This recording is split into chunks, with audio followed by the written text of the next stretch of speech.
Welcome to the Nerd Pow Wow. Sorry. No, we'll keep it. We'll keep it. Welcome to the Nerd Pow Wow. Follow us on YouTube where we upload new videos every Friday, or check us out on your favorite podcast platform. Or we're live under SeraphTheHost every Wednesday at 9 p.m. Eastern Standard Time on Twitch. Spoiler warning, we do deep dives on character storylines and theory crafting. With that said, Darkwayne, what are we talking about today? Well, we're doing our favorite if-then. This time, the holiday season, we just had Halloween. Thanksgiving's coming up. You know, of course, we all love Christmas, even though that just means that it's almost the end of the year, and this year flew by. Coming quick, man. Coming quick. Yeah. Yeah, my birthday's coming up, and I love seeing y'all, but I don't want to get another year older. Well, we'll just ignore the older part and just move forward with the party, right? So I when 900 years old you reach, look this good, you will not. Yes. So there's the 1 year I went on a cruise for my birthday, so I said I didn't age that year because I was out of the country. But, oh yeah. Yeah, it's domestic aging only. They called BS on that. No, I'm down with that reality. Yes. Actually, I think any age that you don't want to gain, you should be able to just not count that. But you can't just add it in later. Okay, you have to go through the steps of aging. You can be, if you decide that you're going to be 21 for 5 years, well, next year when you have your next birthday, you're going to 22. I'm sorry, and you're going to die young because you're just not going to make it as long. Well, I mean, same amount of distance. You're just not counting those years. Yeah, like the people that were born on leap year, they only age once every 4 years. That's bullshit. Those people. Real trouble. I just decided to stop aging. I just don't do it anymore. That's right. I've been 30 for a long time now.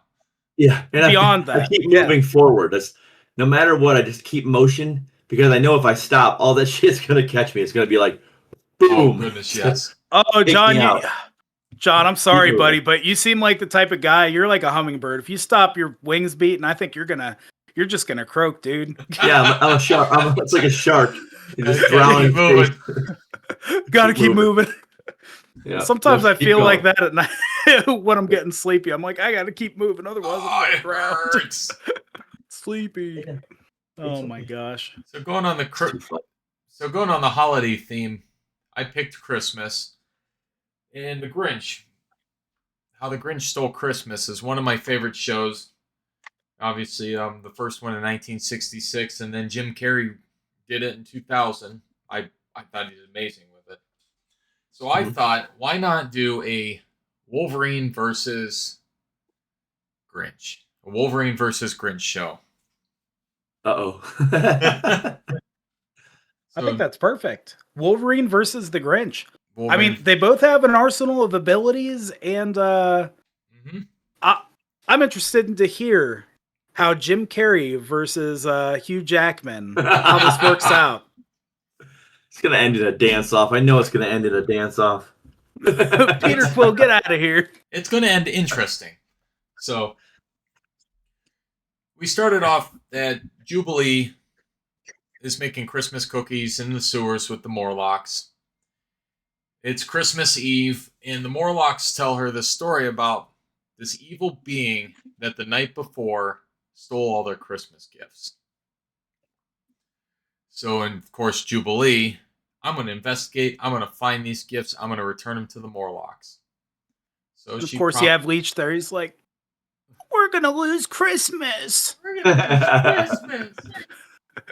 And there's Callisto blaming everything on Storm. Yep. So perfect. If you were down here to protect us, this wouldn't have happened. So Jubilee follows the clues, and the clues would be ornaments from a Christmas tree that this person was dragging, or different pieces of tinsel, candy canes. Eventually, she follows it up a snowy mountain, and she comes to this cave. And she wanders onto the cave. Hello, anyone in there? She looks down, and she finds a candy cane, just out of place. So she bends down, picks it up, and a rope grabs her by the ankle and flings her into the air. She's hung upside down now. And all of a sudden, this green creature comes out with... It's got to have the Jim Carrey face. And I can't do it, but he's got the Jim Carrey face. So now Jubilee is... Yeah, I can't. Jubilee is the prisoner of the Grinch. Well, now we move on to Wolverine. He's like, this kid should have been back by now. I'm hungry. Where are these damn cookies? Wolverine goes down to the sewers and find out Jubilee went to go find out where our Christmas presents went. So Wolverine with his super sniffer followed her. She smelled like cookies, so it was easy to find. So this is just where the fun part is. He makes it up to the cavern, the cave. He goes inside, and all of a sudden, the Grinch comes out.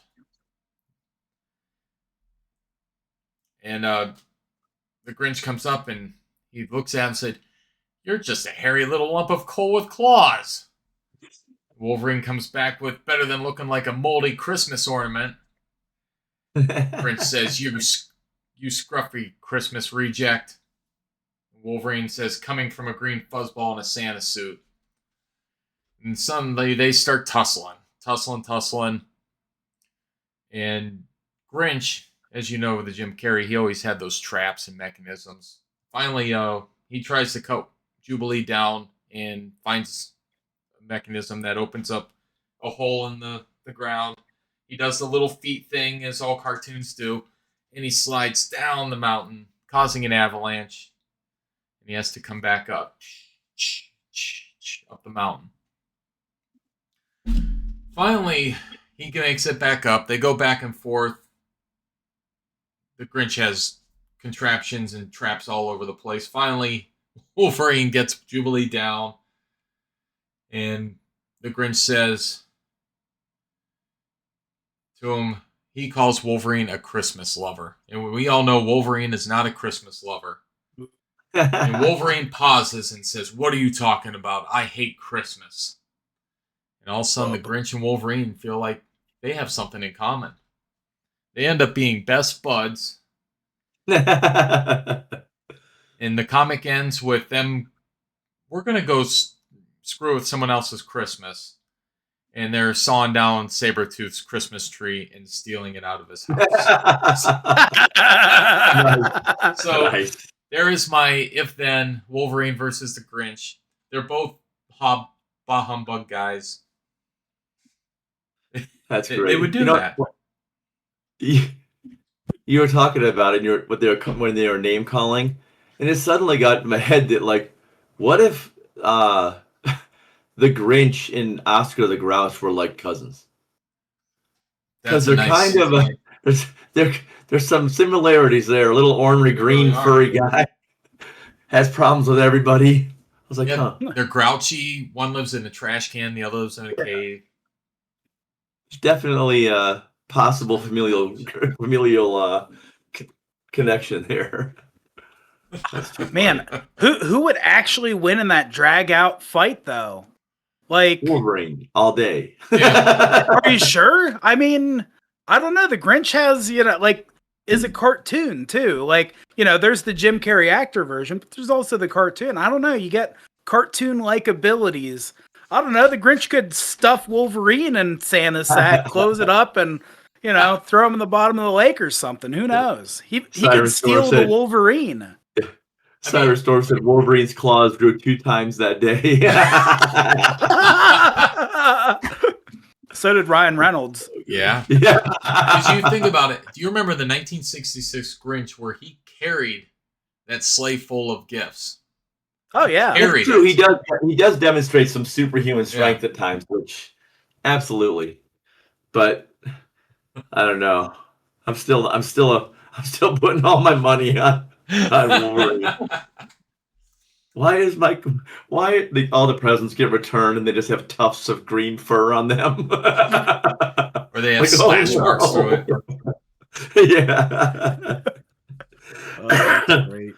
Too funny. You just see Leech. Oh, I guess I'm not gonna get Christmas now. Just looking at Magneto. Magneto's dying. Magneto should not make any more promises. No promises, Magneto. Not ones you can't keep, you goof. Silly guy. Good stuff. I like that. So we have Wolverine versus the Grinch. That's right. I like it.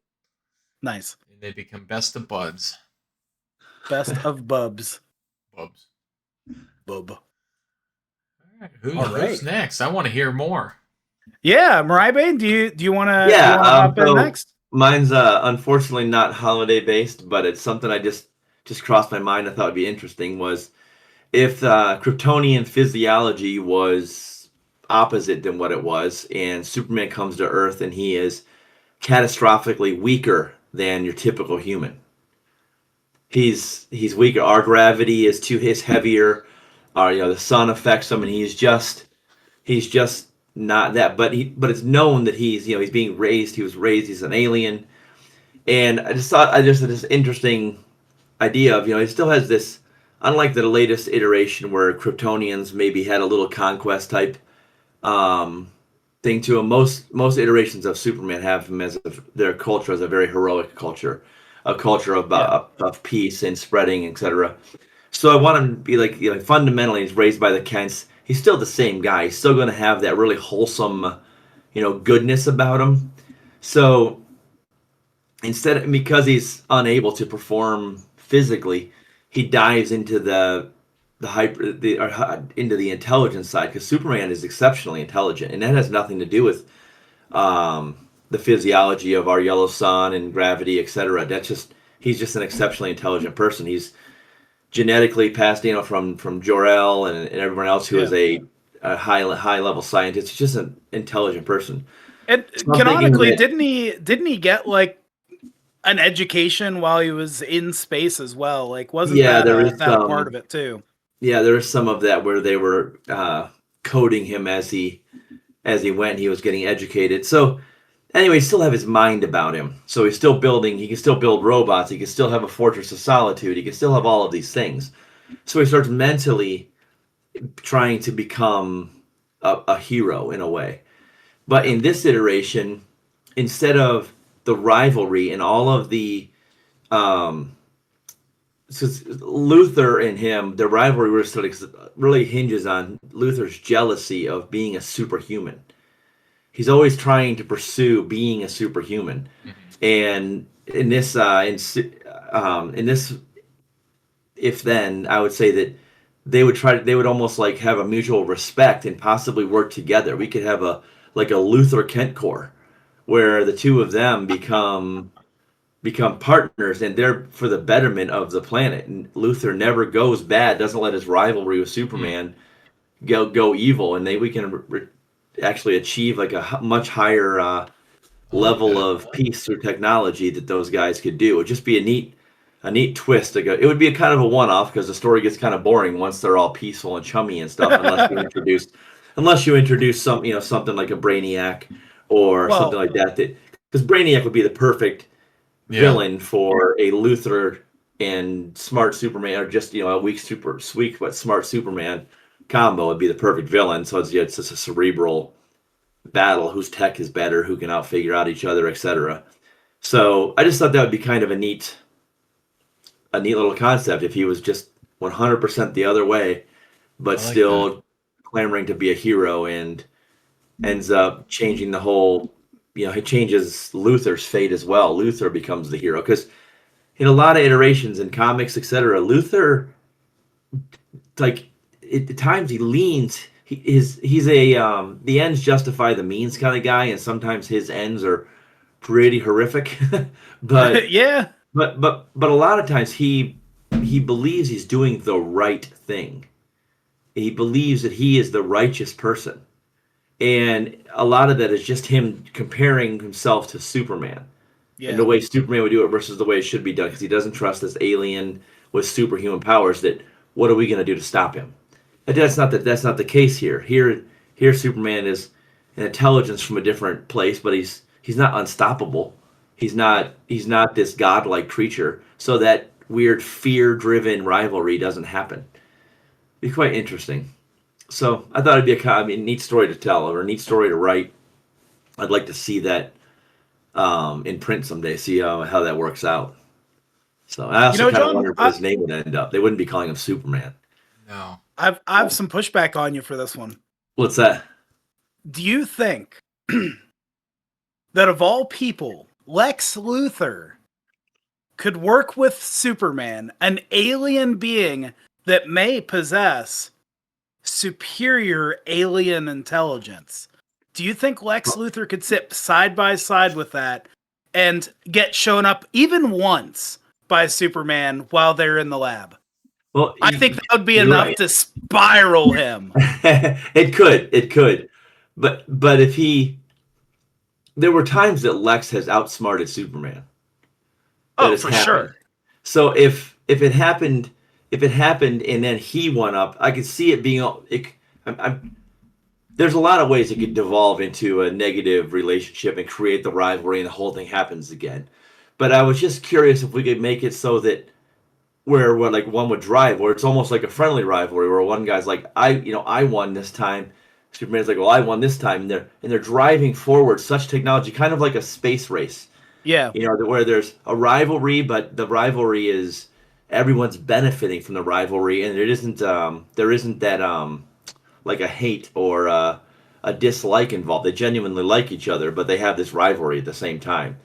I just think that dynamic would be really interesting to see, because it'd be really easy to fall over into those other tropes, the previous tropes where they were rivalry, and see how it devolved and finally becomes Superman versus Luthor again. You could do that for sure, but I kind of wanted to like stay away from it to see how it could be different. You know what I mean?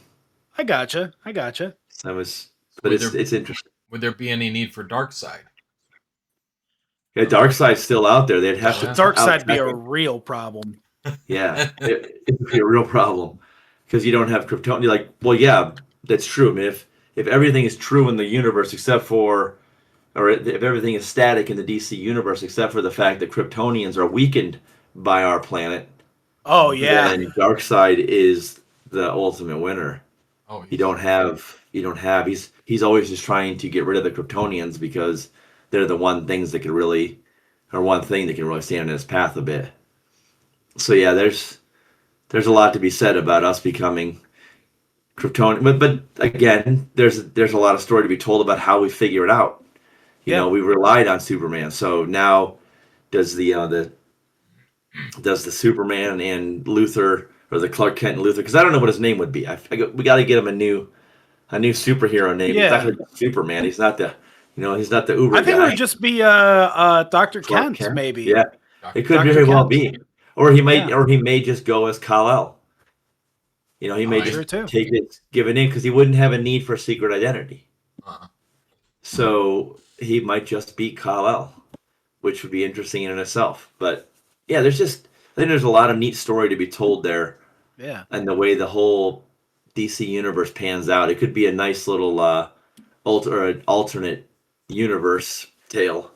And instead of being a story of somebody coming to save humanity, it could be almost a story of humanity coming together to kind of help this individual who, came to the Earth weakened, and turn that into a real boon of the people. Yeah, you could even have it where, if he could be severely weakened, dramatically weakened to the point where he needs assistance. Yeah. So Luthor actually builds him some type of suit to be able to function normally, just an assistant. Luthor's built himself plenty of suits, so I'm sure. So that could even be one of the first things, like the Kents, because he's weakened and stuff like that, they're not as secretive about him. So Luthor, Lex would be a child too, but but Luthor, I'm pretty sure Luthor Corps existed pre-Luthor. I believe his father founded it, but I don't know if that's canonically true in the comics or not. I know it's canonically true in a lot of the live action, so I would have to see that. But obviously his wealth came from somewhere, and if he had that kind of wealth and they wanted to be part of this aliens, life and development, it could have started at childhood. They could have grown up as childhood friends, much like the Smallville dynamic they had. Yeah. And it would just gone a different way, which is just kind of neat. So Lois Lane fall for him. Oh, that's interesting too. Ooh. Like, how does that whole dynamic work? And then when he has kids, I mean, are they severely weakened, or they have the human DNA supersedes it? Ooh. Yeah, I don't know. I'm hoping that the in that instance that the human DNA is dominant, so that Yeah. it, Yeah. so that Hopefully not every Well, that's- Kryptonian comes out. Kill me. Yeah. Me. Oh, this sucks. The gravity, it's too harsh. But yeah, Oh my gosh. Our yeah, it'll be Superman. no good.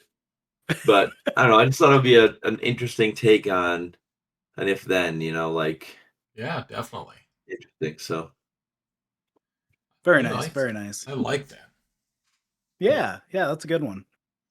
All right. Well, how I about guess you, sir? What do you got? all right. So we have Kurt Wagner, also known as Elf. Figure that's festive enough, right? Or Nightcrawler, right? Famous from the X-Men. He is a force in and of himself.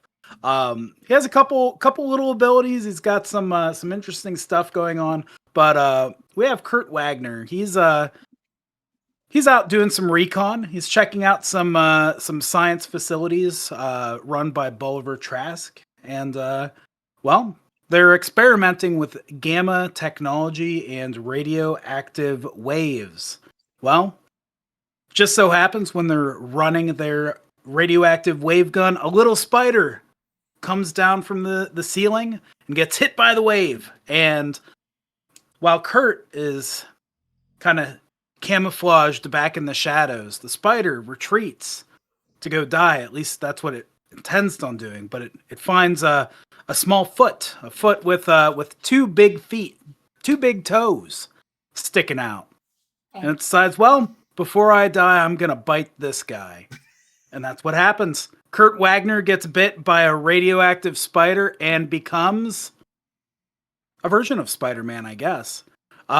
Which you know what? If we have a Kurt Wagner with who his most known ability is teleportation, right? He gains the abilities of Peter Parker, Spider-Man. So we have 2 of Marvel's probably most agile or at least dexterous characters combined, right? We have a character who is bound by duty from his uncle Ben. We have Spider-Man. Great power comes great responsibility, and we have a man who's known for his hope, Nightcrawler, and his religion, his beliefs, and the things that he believes in. I think these 2 together could make a really righteous hero with a little bit of snappy talkbacks and some good banter. Yeah. Because Nightcrawler can be a little bit, he can be a little punny at times, and of course you got, if it isn't Spider-Man known for talking all the time, it's Wade Wilson, right? But so we got a couple things there.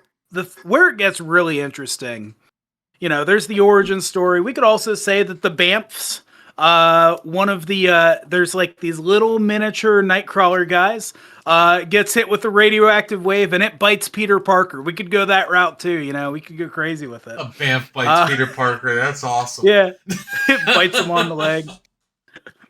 I think that should happen. That should happen at the X Mansion, and there's like an infestation of little spider bamfs. Spider Bamfs. Like, they crawl around. You try to smush one, it teleports out. Nightcrawler's Spider-Man, not a Bamf. Yeah, a Spider-Man with, whether it's Kurt or Peter, with the teleporting ability itself is quite interesting. Because like I said, I think you're putting it up there in the snap. But there was a time during the Fall of X where Nightcrawler donned the mantle of Spider-Man for a time. He didn't have the powers; he has his own powers. Because there is a little known things. Nightcrawler has some powers that are not as broadcast before. He can walk on walls. He sure can. He's got little suction cups. Yeah, he can climb walls, etc. Much like Spider-Man. Also, he has natural camouflage. Yeah. So he can blend with He shadows. stands in those shadows and he just becomes the shadow. It's just his light fades away. Yep. eyes reflecting back. Yep. Yeah. So, but the idea of either one of them with because Kurt is not superhuman strength, so now you give him the strength of Spider-Man, and he's already got his agility and everything else. You give him the spider sense. Oh man, that's a pretty unstoppable opponent. And then the teleporting on top of it. Wow. I'm going to run you into a couple scenarios here with these powers because you're hitting on something that I've been thinking a lot about. Okay, so we have Nightcrawler. He's got the microsuction cup, wall crawling. He has his camouflage. He also has a flexible bone structure, so he's got a little bit bendy bones. So that's just something to note that may or may not come up here shortly. But we also have Peter Parker, the webhead, Spider-Man, he's got his spider sense, and then with Nightcrawler's teleportation, right? There's always a danger if Nightcrawler teleports into a wall. It's always a possibility. Yeah. And so he needs to see where he's teleporting. This version of Spider-Man does not. His spider sense is precognition. So not only could Nightcrawler in this form be able to teleport through walls, but he would know the volume of every room surrounding him in a 2-mile radius. Potentially he could. Because if he knows that he can't teleport to that spot in the physical world, that it's dangerous, then he knows it's occupied by something. Interesting. So he could have a sense to that degree. To top it off, if he has the spider webbing, he could make a network around him to where if anything touches that webbing, he gets the sense of where that's coming from. He can teleport to that location and see what the threat is. If it's too big of a threat for him to handle, he would know not to teleport there and to teleport away. This version of Spider-Man is indestructible. Basically, like as long as the threat isn't larger than 2 miles, this version of Spider-Man cannot be killed because he's going to know about the danger. And before he can really even comprehend what's going on, his teleportation ability will take him to safety because that's something natural to his body. At least that's how I think it would work. Yeah, no, that's... With his rubbery bones. Yeah. So, rubbery bones. Where I go with the rubbery bones is, let's talk about mutation. Okay. He just got bit by a radioactive spider. He has rubbery bones, and his mutation specifically has altered his appearance. And we know that Spider-Man has had his appearance altered as well. Many times. From over time from the radioactive spider bite. What's to stop this version of Nightcrawler from gaining an exoskeleton and gaining a super durability? Because that mutation could go that far. If he has the bendy bones, then his bones could potentially molt, and he could, in theory, have an exoskeleton. So, yeah. So we have that aspect. It gets even more insane. Okay, when Nightcrawler bamfs, there's a couple rules to his bamfing, right? Like he can't go through walls, right? Like because he can't see, right? We've already fixed that limitation. Right. Conservation of momentum. Nightcrawler cannot save himself from splatting against the ground if he is falling straight down, unless he really focuses and he teleports upwards and he slows his momentum a little bit, but he would rather not do that. It's not what he wants to do. He conserves his momentum effectively when he teleports. Yeah. So you have a version of Nightcrawler who can use these webs, sling himself across the battlefield. He can teleport to another part on the battlefield with the same momentum and cleave straight through people. It'd be an absolute monster. You add to the fact that Nightcrawler is a phenomenal swordsman. Yeah. He's got 3 blades coming right at you. One for Yeah. the neck, one for the torso, and hey, he'll cut your legs off just for fun. That's Why right. not? There goes your Achilles. Yep. All right, and then it goes one more step. All right, so yeah, he could use those webs to sling himself and bamf everywhere. Do the whole 9 yards. He doesn't even need to be facing the right way to kill you. But if you have any way of trying to kill him, his spider sense is just going to tell him to teleport behind you, and he's going to know to kill you, just stab you. You're so dead. Yeah, You're trying so to kill dead him against this version. And then, all right, one more thing.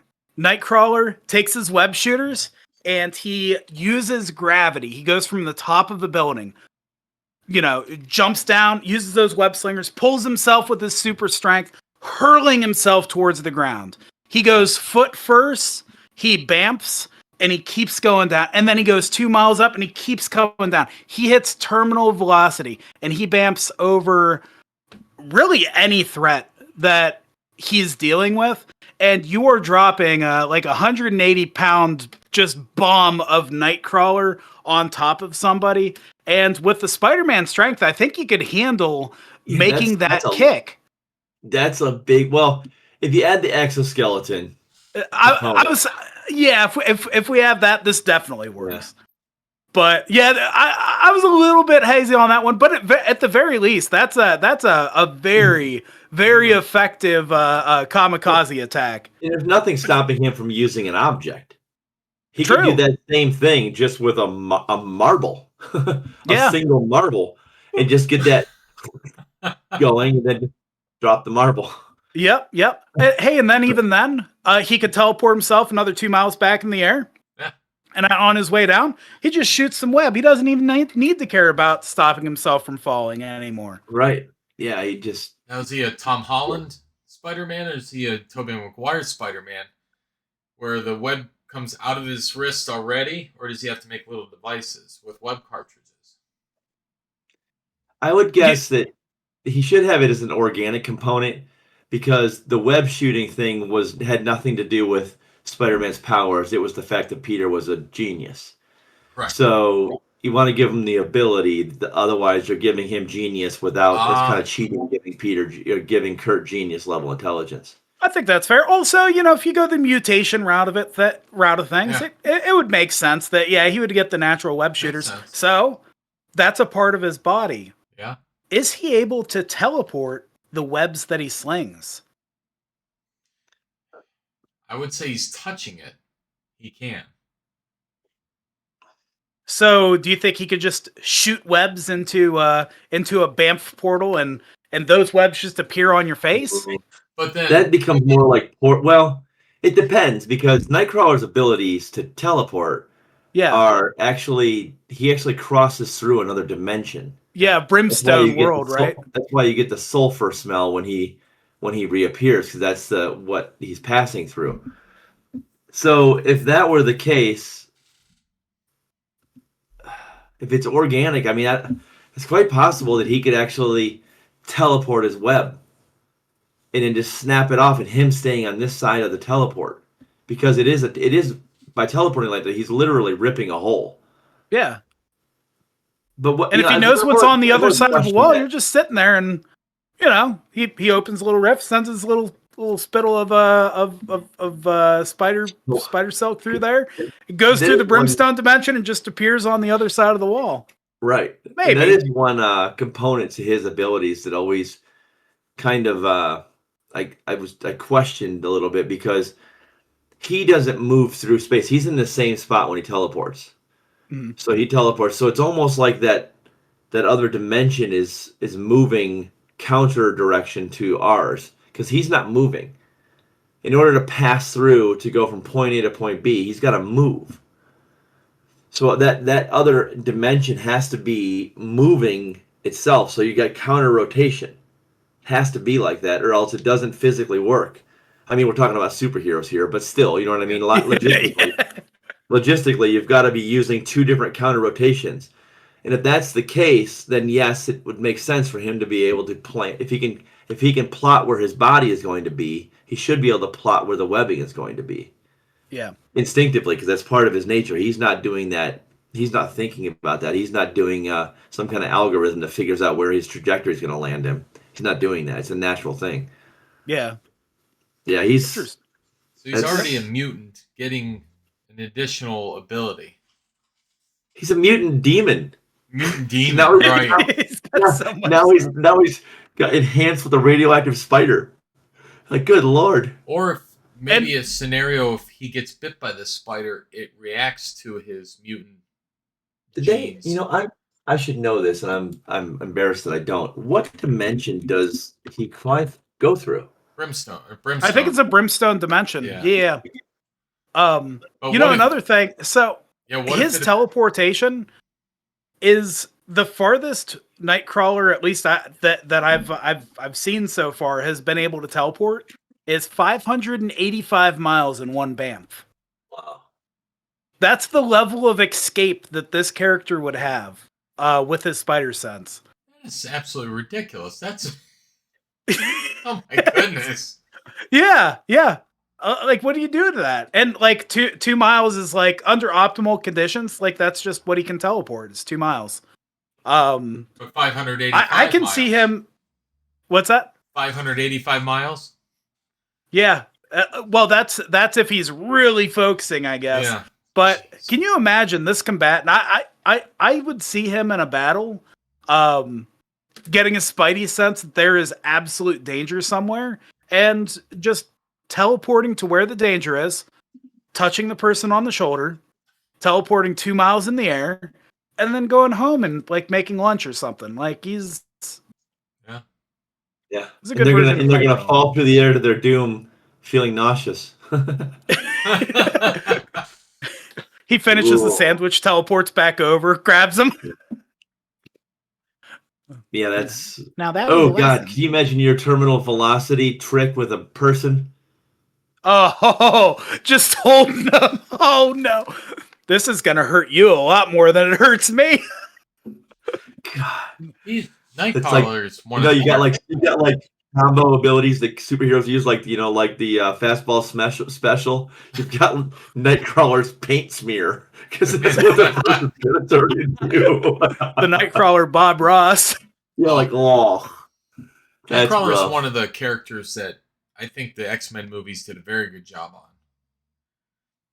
I like how they showed his power, at least. Yeah, I don't like the fanatical nature. I like whimsical Kurt. I like Kurt that he's got a little bit of a sad side because he's so abnormal that he knows he never fits in, uses the image inducer, etc. But he's a very whimsical, lighthearted elf. He's kind of clowny. To have this and I even like the casting, but to have this like fanaticism about him. He could be religious and not be a fanatic. You know what I mean? I feel like they really made him like this like raised by monks and always timid kind of thing, almost like he's praying to himself. I didn't like that. I like the casting. I like the action. I like the way he moves around, but that's the way he was in the 90s X-Men cartoon as well. He was very religious. Yeah. But X-Men 97, they really got onto his elf side. They did a good job, especially in Genosha. He was bam, all over the place, messing with Gambit. Yep. How do you feel about the retcon of his parental stuff? I think it's whatever. Yeah. I liked it when he was more demon, not just looks like a demon because Mystique took the form of that demon. Yeah, it's weird. I don't know why necessarily they did it, but that's just a choice. Somebody thought it was a good idea. I suppose. He's blue. But I do love he's Nightcrawler. blue. I've always loved Nightcrawler. Yeah, no, Nightcrawler. He's always been one of my top characters for sure. I love Nightcrawler. He's a great character. Yep. Yeah. I thought about the going along those same kind of things. I was thinking about what if thens and stuff like that, and I had an idea of what superheroes, because like you were talking about yours previously. I knew you were going to talk about them. So Nightcrawler went as Spider-Man for a while. What other superheroes could fill in for another superhero, like with their powers naturally? Like I thought Cannonball could sub for Nova. Yeah. You know, so they have these, like, what other superheroes could slide right in, like put the costume on and kind of like fill that role, or like for a substitute. I just was kind of thinking about that kind of thing for a little bit too. It was interesting. I think a lot of the telepath characters all could probably do almost the same thing. I mean, there's some, like, Xavier's above and beyond others, but then there's Jean Grey that's just above and beyond everybody.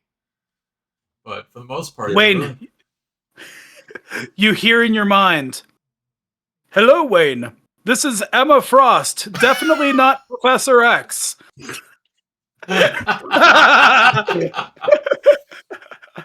Emma? Charles? Aren't I pretty, Scott? Love me. Why won't you love me? Scott is such a telepath slut. Well, what if Sabretooth got the Wolverine adamantium claws? I'm really surprised they haven't done that, to be honest with you. Because, I mean, Sabretooth's got the adamantium fingernails, but he doesn't have the claws like Wolverine. But Wolverine's claws are a natural mutation. They're just coated in the adamantium. Yeah. So Sabretooth is so deadly. He doesn't need anything else. He is a truly terrifying character. Man, Sabretooth, he likes killing. He does like killing. Makes him happy. He's one of the most bestial characters in the Marvel Universe. Like, he is that close to being a feral beast. Yeah. And as a matter of fact, speaking of feral, I love in, like, the Age of Apocalypse and stuff like that, where he had Feral, the villain Feral, like, on a leash. Because Feral's like Sabretooth light. He's like a scrawny Sabretooth. It's really what is that Feral? Am I thinking right here? Is that character's name? No, I'm right. questioning. Wild Child. Wild Child. Yeah, Wild Child, not Feral. Feral is the one cat girl. Trying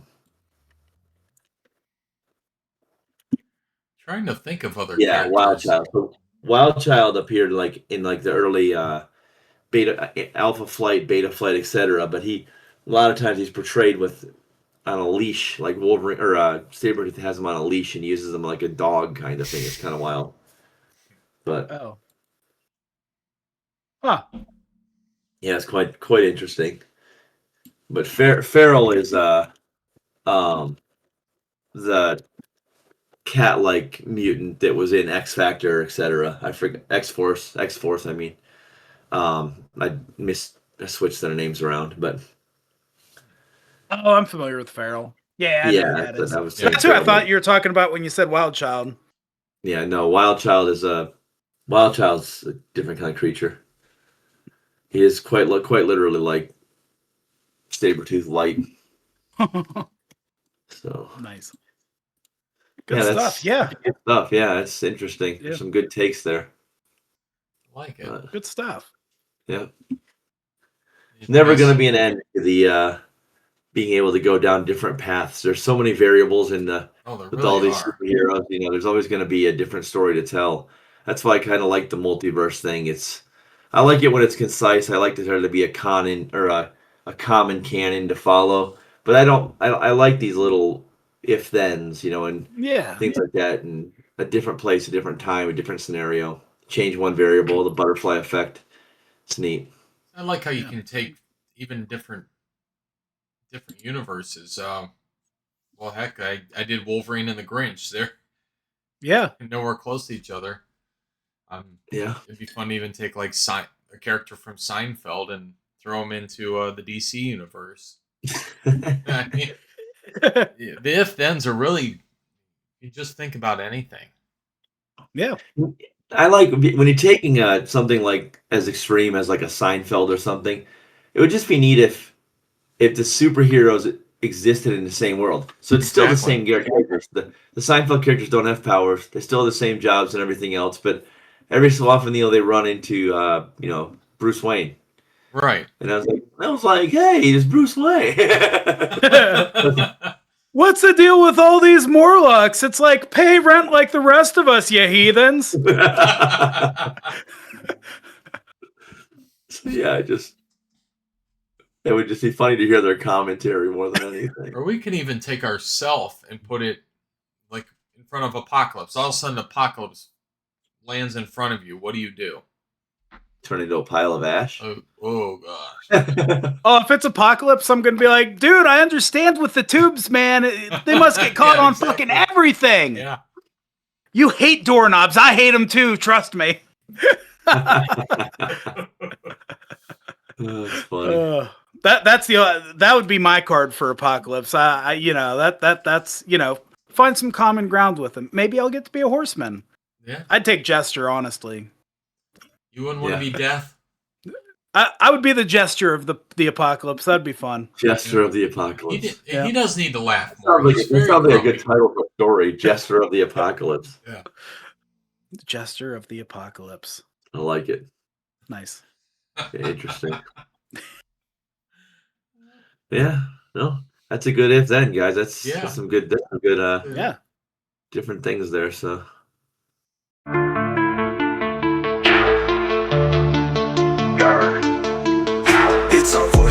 Step aside and watch how my adoring fans flock to me. We give our fellow nerds something to